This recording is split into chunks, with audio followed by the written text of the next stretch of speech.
Welcome to new session, measles.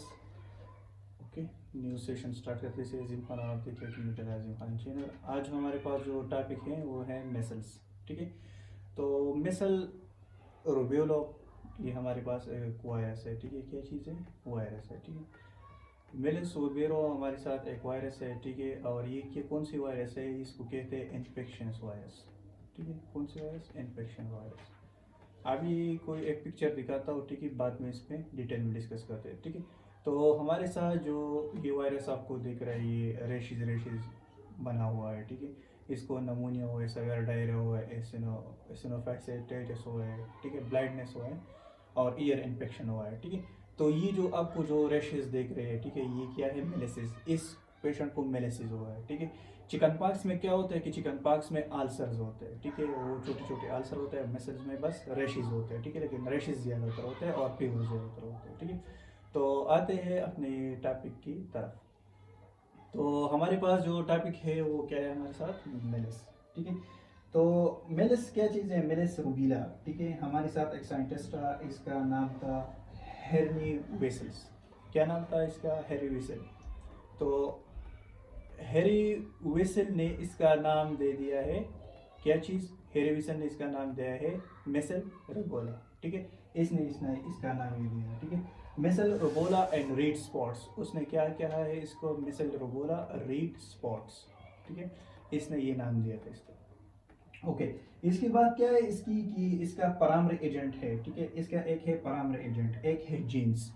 तो अभी इसका परामर एजेंट्स और जीन्स के बारे में डिस्कस करते हैं। ठीक है, तो इसका जो एजेंट्स होते हैं हमारे पास, एजेंट इसका कौन सा है?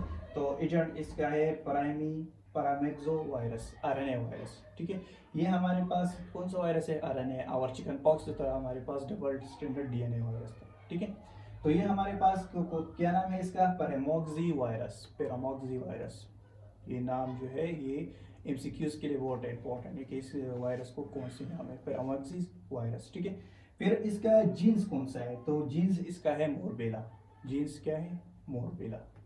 ठीक है, जीन्स क्या है इसका? मोरबेला। ठीक है, तो चार पांच टाइप नाम है इसका। ठीक है, एक जीन्स है, एक स्पीशी है। ठीक है, और ये कौन से ग्रुप्स का है? आरएनए, सिंगल स्ट्रैंडेड आरएनए जो है ये है। और चिकन पॉक्स जो कल हमने पढ़ा था वो डबल स्ट्रैंडेड डीएनए था। ठीक है, तो रेबोला जो वायरस है हमारे पास, ये इसका इथालॉजी पढ़ते हैं, अभी इसका वजह पढ़ते हैं। ठीक है, तो इथालॉजी जो है हमारे पास क्या है इसका? ये सोर्सेस क्या? इन्फेक्टेड पर्सन को लग जाते हैं। ठीक है, ये पर्सन को, इन्फेक्टेड पर्सन से दूसरे पर्सन को लग जाते हैं। ठीक है, तो किस तीर के थ्रू की तरह? एयर ड्रॉप्स की तरह, एयर ड्रॉप्स की तरह ये लग जाते हैं। ठीक है, और जब कोई चीखता है या कोई जुकाम में होता है, इसकी कोई चीखता है, ठीक है, तो हिच किया करता है वगैरह करता है, तो जब वो ड्रॉपलेट रिलीज करता है एयर में, तो वो ड्रॉपलेट जो होता है वो पार्टिकल 2 आवर्स तक इस हेयर में रहते हैं। ठीक है, ये याद रखो इसका पॉइंट कि ये जो रूबेला वायरस है इसका 2 आवर्स तक ये रह जाते हैं। ठीक है, इसका ड्रॉपलेट लग जाते हैं। और मेन जो इसका जो चीज़ होता है मेन, ये क्या होता है? ये रिस्पायरेटरी जो एपिथेलियम होता है उस पर क्या होता है? असरअंदाज होता है। मोस्ट असरअंदाज जो करते हैं, इफेक्टेड करते हैं, तो रिस्पायरेटरी ट्रैक को इफेक्ट करते हैं। ठीक है, और इसका इंक्यूबेशन पीरियड्स, इंक्यूबेशन पीरियड्स क्या है? इंक्यूबेशन पीरियड्स की थोड़ी मैं बताता हूँ आपके बारे में। ठीक है, तो इंक्यूबेशन पीरियड हमारे साथ देखो, ये वायरस आज 5 बजे जो है, आज मैं ले लूँगा ट्यूसडे है। क्या है? ट्यूसडे। ठीक है, तो आज 5 बजे ट्यूसडे के दिन ये वायरस एंट्री हुआ, एक्सपोज हुआ, आपकी बॉडी ने एक्सपोज किया। ठीक है, 5 बजे क्या हुआ? एक्सपोज हुआ। अभी इनका इंक्यूबेशन पीरियड, यानी इनका इंक्यूबेशन पीरियड क्या है? 7 to 21 डेज। 7 to 21 डेज है। ठीक है, तो बाद में क्या होगा इसका? प्रेडोमा पीरियड। प्रेडोमा पीरियड क्या? आपका ये वायरस एंटर हुआ तो 8 डेज में या 9 डेज में या 11 डेज में या 20 to 12 डेज में आपको साइन सिम्टम्स हुए। ठीक है, कौन से सिम्टम्स हुई? बिफोर रेश, ये रेश जो देख रहे हैं इसके बिफोर आपको क्या हुई? साइन सिम्टम हुई। तो इस टाइम से लेकर फर्स्ट साइन सिम्टम तक अपने जितने भी पीरियड्स होते हैं इसको बोलते हैं इंक्यूबेशन पीरियड्स, ठीक है। तो 77 to 21 डेज जो है ये अपना असर जो है दिखाते हैं, फर्स्ट साइन सिम्टम दिखाते हैं, पेवर वगैरह ये दिखाते हैं, ठीक है। इसके बाद हमारे पास है इसकी थोड़ी सी क्लिनिकल पिक्चर। हाँ, इसकी और एक और बात भी है, ये जो है रूबेला वायरस ये प्रेग्नेंट वुमेन से जा सकते हैं, कहा जा सकते हैं चिल्ड्रन के पास, ठीक है। ये चिल्ड्रन के फीटल सर्कुलेशन में ये वायरस जो है ये ट्रांसफर हो सकते हैं, ठीक है। ओके, तो इसके बाद क्या है हमारे साथ, इसके बाद हमारे साथ है आपको पहले जो कहते हैं, मैं कहता हूँ डिजीज तो बहुत, यानी डिजीज कैसे कहते हैं ये भी तो थोड़ा बात समझ लें, ठीक है। तो डिजीज कैसे कहते हैं, तो डिजीज हमारे पास improvement body health the structure and functional changes anatomy and physiology, ठीक है। मेन डिफिनीशन इसका ये है, ठीक है। क्या है, improvement body health anatomy and physiological disease. तो और इस डिजीज में हमारे साथ होता है एक्वायर्ड में होता है कम्युनिकेबल और एक होता है नॉन कम्युनिकेबल। तो कम्युनिकेबल जो होता है वो पैथोजेनिक होता है, इन्फेक्शन डिजीज होता है। तो ये डिजीज में कम्युनिकेबल और इन्फेक्शन डिजीज है, ठीक है। बस मैं ये बता रहा हूँ कि कम्युनिकेबल और इन्फेक्शन डिजीज है, इन्फेक्शंस डिजीज, ठीक है। तो ये इंपॉर्टेंट है बहुत ज़्यादा, ये रूबेला मेलेस और चिकन पॉक्स ये जो है माइक्रो में बहुत इंपॉर्टेंट है, ठीक है, वायरल इन्फेक्शन। ओके, तो क्या होगा इसका साइन सिम्टम, तो इसका जो है साइन सिम्टम जो है यानी बिफोर साइन सिम्टम, ठीक है, आफ्टर साइन सिम्टम। तो इसकी 3-4 साइन सिम्टम है। 3-4 साइन सिम्टम कौन कौन से हैं, इंक्यूबेशन फेस, ये इंक्यूबेशन फेस जो मैंने बताया एक साइन सिम्टम उस टाइम ये शो करेगा, इंक्यूबेशन साइन सिम्टम ये शो करेगा, ठीक है। दूसरी ये क्या करेगा, प्रोड्रोमोल फेस, ठीक है, प्रोड्रोमोल फेस पर ये क्या करेगा, अपना असर शो करेगा। रैश फेसिस, ये रैश फेसिस पे अपना क्या करेगा, असर शो करेगा। फिर जो है रिकवरी फेज, और रिकवरी फेज में क्या करेगा, अपना असर जो है वो शुरू करेगा, ठीक है। तो इंक्यूबेशन फेज में क्या है, जस्ट लाइक मैं आपको बताऊं कि क्या होगा, इसका फीवर होगा साइन सिम्टम, ठीक है। तो इसमें फीवर आता है, कफ होगा, क्राइसिस होगा, कंजुगाइटिस होगा, ठीक है। Through the 3 days first sign symptom appear, ठीक है। मस्कुलर रशेस, आफ्टर रशेस क्या होगा, तो रशेस क्या होगा, राइस प्लेट होगा, स्किन लेशन बिगेन होगा, आर्म रिप पर क्या जाएगा, ये रेशेज आ जाएगा। आपको मैं रेशेज बता दूं, तो ये क्या है, रेशेज है, ये रेशेज है। अब ये देख ले ये क्या है, रेशेज। तो after rashes incubation period rashes, ठीक है। और फिर रिकवरी फेज, तो रिकवरी फेज में क्या आएगा, आपको जो कॉम्प्लिकेशन सोर्सेज मिलेगी, तो रिकवरी फेज में क्या होगा। तो रिकवरी फेज में जो है प्योर जो है वो ज़्यादातर 114 फ़ारेनहाइट रहते हैं, बहुत ज़्यादा प्योर इसमें होता है, ठीक है। ये वायरस बहुत ख़तरनाक टाइप्स की वायरस है, ठीक है। और इसकी जो है हमारे पास रिकवरी फेज में भी फीवर्स होता है, क्या चीज़ होता है, फीवर्स होता है, ठीक है। कौन सी स्टेज में, रिकवरी फेज में। तो इसकी एक और बात है, अगर इस टाइम इसका सही तरीके से इलाज नहीं हुआ, अगर कोई मेडिसिन या कोई चीज़ आपने अप्लाई नहीं किया, तो फिर क्या हो सकता है, कौन कौन सी डिजीज़ को आप जा सकते हो, ठीक है। तो कॉम्प्लिकेशन है आपको डायरिया, ओटाइटिस मीडिया, नमोनिया, एसिनोफिलिसाइटिस एंड डेथ, आंसर की आप डेथ में जा सकते हो, ठीक है। तो कॉम्प्लिकेशन यहाँ पर है मेनिंजाइटिस, नमोनिया, सेप्लिसाइटिस, ठीक है। ये जो सारे है एप्लीकेशन ये काज कर सकता है। इन्फेक्शन डिजीज है, तो इसलिए जो सारे के सारे रिस्पायरेटरी में ये डिजीज जो है इन्फेक्शन इन्फ्लेमेशन काज कर सकते हैं, ठीक है। ये मेनिंजेस में इन्फ्लेमेशन काज कर सकते हैं, ठीक है। इसी तरह ये एंडोकार्डियाटिस जो है वो काज कर सकता है, ठीक है। माइकोडियल इंफार्क्शन जो है वो भी काज कर सकता है, ठीक है। और लास्ट तक क्या है, डेथ। तो मेन चीज़ इसका क्या है, नमूनिया काज करता है, सवेयर नमूनिया काज करता है, ठीक है। और इसके साथ क्या होता है, डेथ होता है। तो ये खासकर नमूनिया पर, एपिथेलियल सेल पर जो होता है, रिस्पायरेटरी पर असरअंदाज होता है, ठीक है।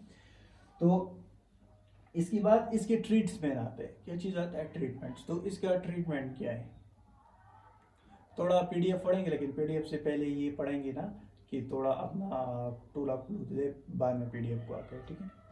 तो हमारे साथ क्या है, इसका ट्रीटमेंट है, ठीक है। ट्रीटमेंट इसका क्या है, वैक्सीन है और ठीक है, वैक्सीन ट्रीटमेंट है। और क्या है, थोड़ा साइंस सिस्टम का ट्रीटमेंट है, ठीक है। तो इसको डायरिया होगा, फिर इसको और जो है बहुत सा ड्रग्स देंगे, ये थोड़ा डिस्कस करते हैं, ठीक है। तो ये इजी हो जाते हैं। यानी इसको फीवर है तो इसको पैरासीटामोल देंगे, ठीक है, पैरासीटामोल। अगर पैरासीटामोल से नहीं हुआ तो फिर पैरासीटामोल इन्फ्यूजन लगाएंगे लास्ट में, ठीक है। फिर इसको क्या करेंगे, इम्यूनाइजेशन ड्रग्स देंगे, ठीक है, इसको इम्यूनिटी को बढ़ाएंगे। तो इम्यूनिटी को बढ़ाने के लिए क्या है, डेक्सामेथासोन, ठीक है, डेक्सामेथासोन, बीटामेथासोन, प्रेडनिसोलोन, मेन चीज़ है प्रेडनिसोलोन है, या पिनरमाइन मिलाटेट, ये चीज़ देंगे, ठीक है। इसकी बात क्या चीज़ देंगे, इम्यूनो सप्रेसर, ठीक है, ये तो दे दिया, ठीक है। इसके लिए वोमिटिंग होगा, मेथोक्लेवरमाइड देंगे, ठीक है। और इसके लिए थोड़ा एंटीवायरल ड्रग्स एसाक्लेवर यूज़ कर सकते हैं, एसिक्लेवियर यूज़ कर सकते हो, लेकिन इसमें एंटीवायरल ड्रग्स इतना यूज़ मत करें, ठीक है। ये दोनों वायरस चिकन पॉक्स में और इस मेलेसिस में इतना यूज़ मत करो, ठीक है। लेकिन इसके लिए अपनी एक क्या चीज़, हाँ, और IV फ्लूइड थेरेपी भी इसको पास कर सकते हो, ठीक है। और विटामिन ए सप्लीमेंट दे सकते हो, विटामिन ए सप्लीमेंट दे सकते हो, और फ्लूइड पास कर सकते हो, नॉर्मल सलाइन वगैरह ये पास कर सकते हो, ठीक है। फिर इसमें है आफ्टर बर्थ, इसके लिए वैक्सीन लग जाते हैं। क्या चीज़ लग जाते हैं, वैक्सीन। तो इसके लिए मैं थोड़ा डिस्कस करता हूँ वैक्सीन के बारे में। तो वैक्सीन जो है हमारे पास इंजेक्शन मेलेस के नाम से आता है, मेलेसिस इंजेक्शन के नाम से आता है, मेलेसिस, ठीक है। तो ये हमारे पास जो होता है 0.5 ml IM स्टेट जो है ये बच्चों को लग जाता है आफ्टर बर्थ, ठीक है। और बूस्टर डोज जो है ये 15 to 15 मंथ जो है, आफ्टर 15 मंथ ये बूस्टर डोज लग जाते हैं, ठीक है। और ऐसे जो है 6 मंथ पे भी लग जाते हैं। तो ये हमारे पास जो चिल्ड्रंस होता है, या पीटस में भी होता है, इन्फेंट में भी, न्यूनेट में भी होता है, इन्फेंट में भी होता है, और चिल्ड्रन में भी, ये 4 फेसेस जो है ये इस डिजीज़ के लिए बहुत क्रॉनिक स्टेजेस होता है, ठीक है।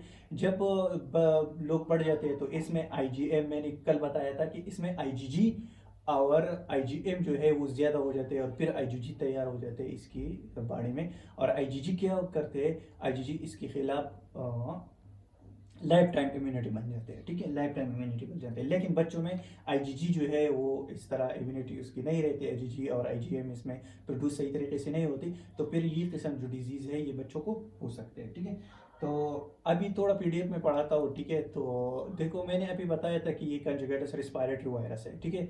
दूसरे ये रश इलनेसेस लाते हैं, ठीक है। फिर ये क्या करता है, ये असल में डिसाइड किया यूनाइटेड स्टेट जो बंदा था उसका नाम क्या था, मैंने आपको पहले से आपको नाम बताया है।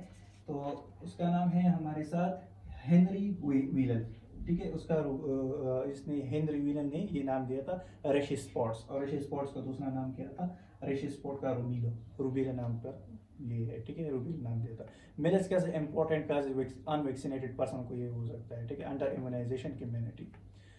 तो आप कहेंगे कि एयर में मौजूद होता है 2 घंटे के लिए, फिर क्यों नहीं लगते। तो आप में IgG जो होता है, IgG और IgM बहुत प्रोड्यूस होते हैं, ठीक है। तो IgG और IgM बहुत मकदार में प्रोड्यूस होते थे, इसलिए आपका इम्यूनिटी अच्छी तरह रहती है, ठीक है। तो आपको फिर रेशेज और ये स्पॉट्स वगैरह नहीं होती। और आप में बच्चों न्यूनेटल स्टेज और पीटस स्टेज और इम्पेट स्टेज में आपको इसका इंजेक्शन लगाती है, ठीक है। फिर आप में इम्यूनिटी, जो आप बड़े हो जाते हो, एडल्ट हो जाते हो, आप में इम्यूनिटी खुद ब खुद बन जाते हैं, ठीक है। तो ये डिजीज मेलेसिस वायरस, ये मेलेसिस वायरस PMDC है, ये तो tip to infection days 4 days, ठीक है। ये हमारे पास साइन सिम्टम फीवर्स और कैसे कनेंजाइटिस, ठीक है, ये आप काज कर सकते हैं। नेक वार्म पर ये स्प्रेड रेशेज आ सकते हैं, ठीक है। और क्या कर सकते हैं, इमेजेस परफेक्ट परक्यूशन, ये पेशेंट के लिए ट्रीटमेंट ये सब कुछ दे सकते हैं, ठीक है। फिर जो हमारे पास एक कम्प्लिकेशन अगर नहीं हुए तो ये कम्प्लिकेशन, ठीक है। और ये क्या है, मेलेसिस, ये फर्स्ट पॉइंट ने स्टार्ट, लेकिन मैंने आपको पहले ही इसी क्या होता है डिटेल में बता दिया है, ठीक है। तो आप इसको भी रीड कर सकते हैं मेलेसिस, ठीक है। तो मिलते हैं नेक्स्ट सेक्शन में, अल्लाह हाफिज़।